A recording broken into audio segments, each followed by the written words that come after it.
So I'm going to spend this video trying to reorganize everything and preparing our high poly for sculpting. So what I'll do first is to just rename this, all of this. So what I would do is to just call this, rename it based on numbers. So I'll press 1_modifiers. So the modifiers collection is what I use when I keep all my modifiers, and you can definitely adjust things such as your bevel size or your solidify size or anything like that. Because once you collapse them, it's much harder to change them later on. So I would always just keep one collection called modifiers. I'm just gonna rename all of these really quick.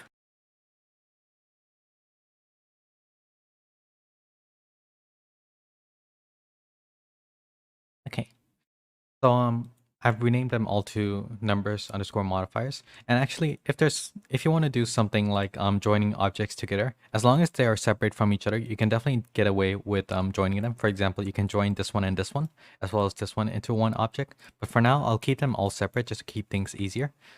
But that's something that you can do if you want to. So I'll call this collection modifiers. And I will also just make sure to create a new collection where you have your high poly and low poly. So I guess we don't need our references anymore. So I'll just uncheck this box so that things are easier to select. I'll just box select with shortcut B, all of these. And I'll just press Shift E to duplicate it. Right click so that it stays in place. And it's really important to make sure that you have them exactly at the same places, or else you're really going to mess up your bakes. So press M to move to a new collection, and I'll call this our high poly. So this is the one where we're going to sculpt on. And let me just change the name. And there's a really handy way of changing your names. And you can go into edit, do a batch rename, and do a find/replace. And you're going to find modifiers.001 or whatever the name after the underscore is.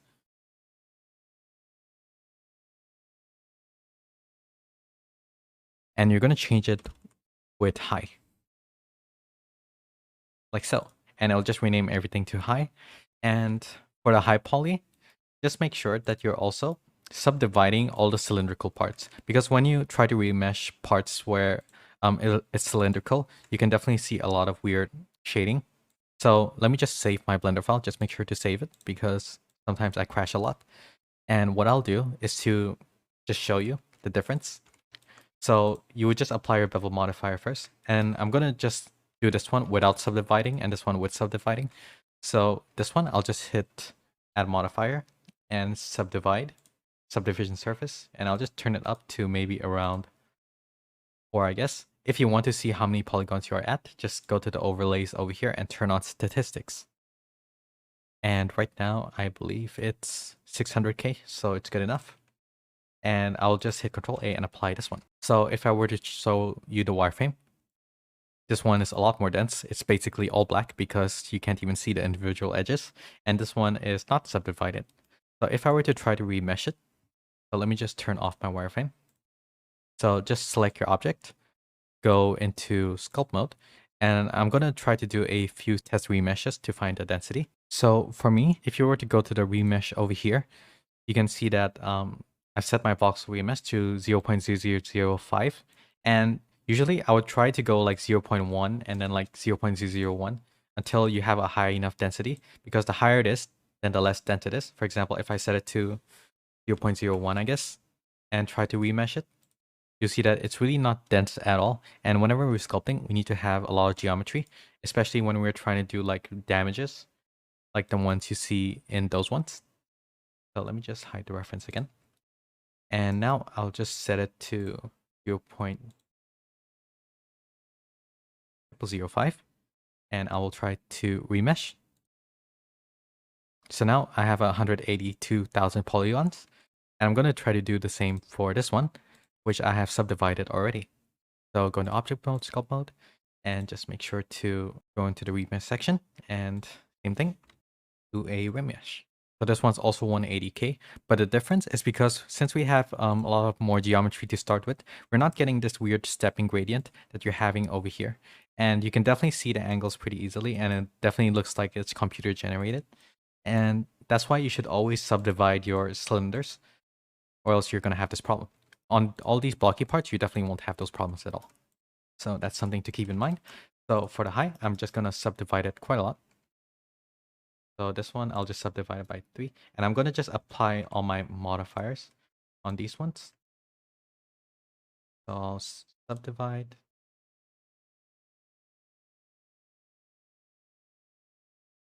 Oh.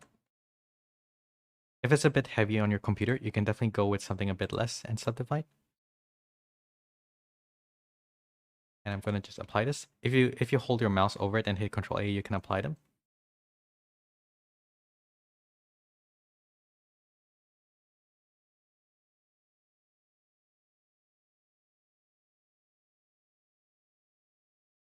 And for the last one is this cylindrical part on the top.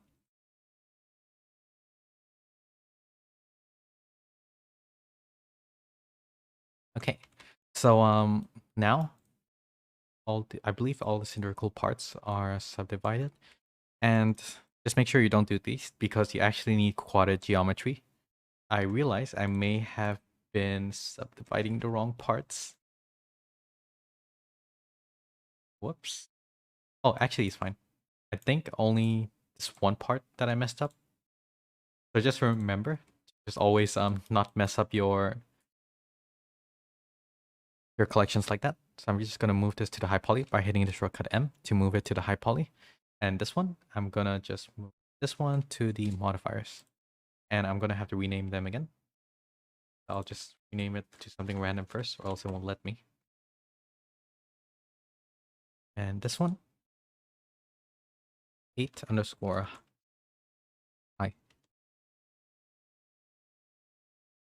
So yeah, I'm just keeping all my mistakes in just in case you guys run into it as well.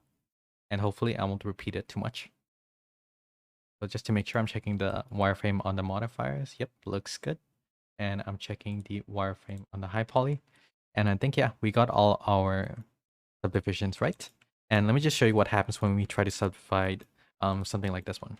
You'll see that we definitely have some weird shading, and you usually have to add in like a lot of loop cuts or something to make it look right. But even without the subdivision, it already looks pretty normal when you voxel remesh it. So usually I just don't subdivide these. So now our high poly is prepared. And for our low poly, I'm just going to make sure to go back to the modifiers. And I'm going to hit Shift E to duplicate it, right click so that it stays in place. And I'm going to press M, new collection, and I'll call this low poly. Make sure to do the batch rename again. Go into edit, batch rename. And in this case, find modifiers, yep. And I'm going to replace it with an underscore, low. So just replace it with low. And it should be underscore low.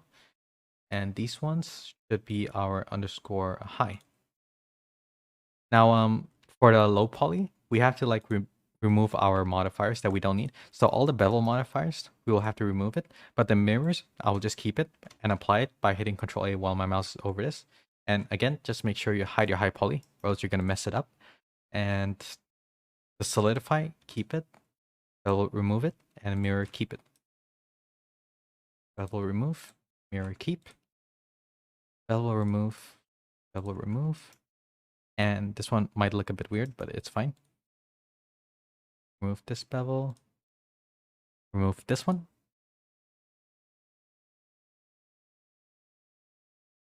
Okay, so I think everything is pretty much ready. The shading looks a bit off, so I'm just going to right click and shade flat so that it looks a bit better for now. And if you find it hard to see certain meshes, I would always just go into Matcap and turn on Cavity a bit, just so that you can see it a bit better. You can even turn on shadows if you want to, but I'll just leave it as it is right now. So now we have our low poly, our high poly, and our modifiers. You'll probably be asking, why have we removed the bevel on our low poly, even though we're going to have it in our final product? And that's because in our high poly, we're going to bake these details using Substance Painter, and we're actually going to have it in the form of a normal map, and it'll definitely be a lot more optimized. For example, this one, if I were to just check the poly count, it's only 1,500 triangles, which is more than game optimized. So yeah, I guess that's pretty much it. In the next video, I'm going to start talking about the different brushes I use to sculpt in a high poly, and I'll see you in the next one. Goodbye.